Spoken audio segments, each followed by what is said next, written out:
Hi everyone, Matt here, and today I'm going to be introducing you to Dimir Flash 2.0. As you can see, I have public enemy number 1 pulled up on the screen, and that is Yorion. Right now, the metagame is very heavily shifted towards 80 card decks, using Yorion as a companion, and those decks are very powerful. So one way to fight those decks is to go underneath them, which is exactly what this deck intends to do. The best possible start that we can have is a turn 1 Stone Coil Serpent or Spectral Sailor into turn 2 Sea Dasher Octopus. This allows us to build a card drawing attacker on turn 2 that we just sit back and protect with our counter magic for the remainder of the game. The Stone Coil Serpent is the better target for this. It becomes a 3/3 Trampler that can attack on turn 2 that is really tough to interact with, as it does have protection from multicolored.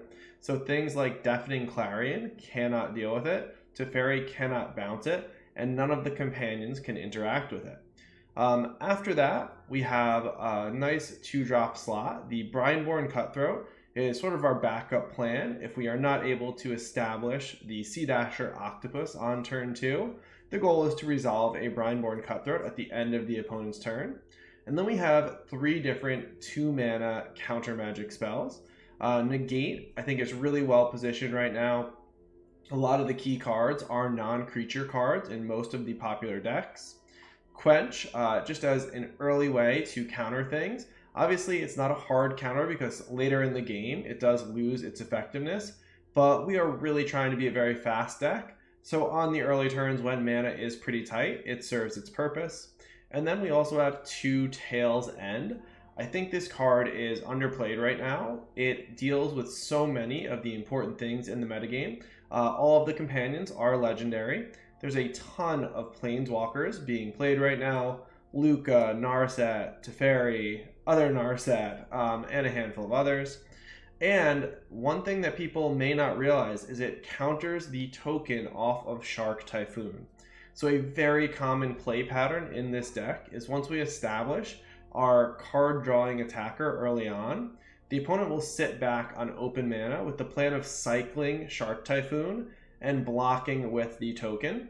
If we have either Tails End or Brazen Borrower up at that time, we can really mess up that plan.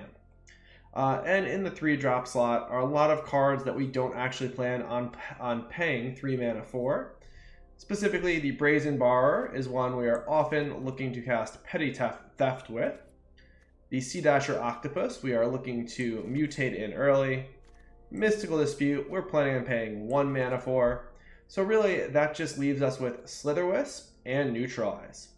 Slitherwisp is an incredible engine. It is really one of the reasons that we are dipping into black and not just playing mono blue tempo.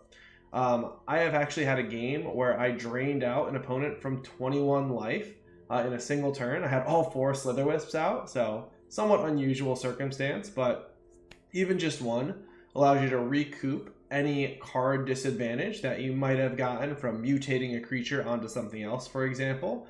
And the fact that it drains the opponent for a life is really important because we are trying to push through enough damage before the opponent establishes their game plan. So those points of damage really do add up, and it's a way to finish the game in the face of an established board from the opponent when you can no longer attack in for combat damage.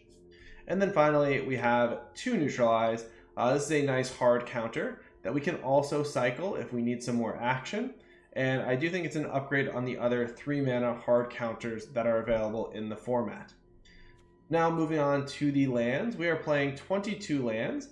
The 4 opt allow us to do that. They allow us to smooth our draw a little bit.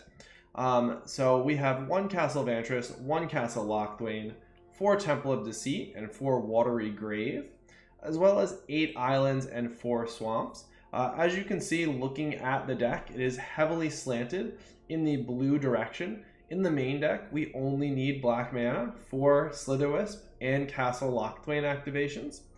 But in the sideboard, the black mana becomes very important. So this deck is really set up to deal with exactly the type of deck I was talking about before, the Yorion 80 card, very powerful, very greedy lists. It is not set up to deal very well with aggressive decks. So as a result, we have dedicated most of the sideboard to dealing with those. You can see that we have 3 Heartless Act and 2 Tyrant Scorn as spot removal.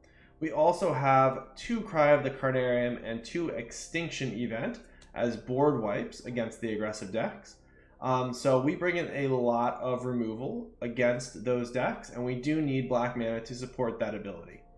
In addition, in the board, we have 4 Duress for the other control decks, and 2 additional Mystical Dispute that we can bring in against the decks that are playing a lot of blue spells.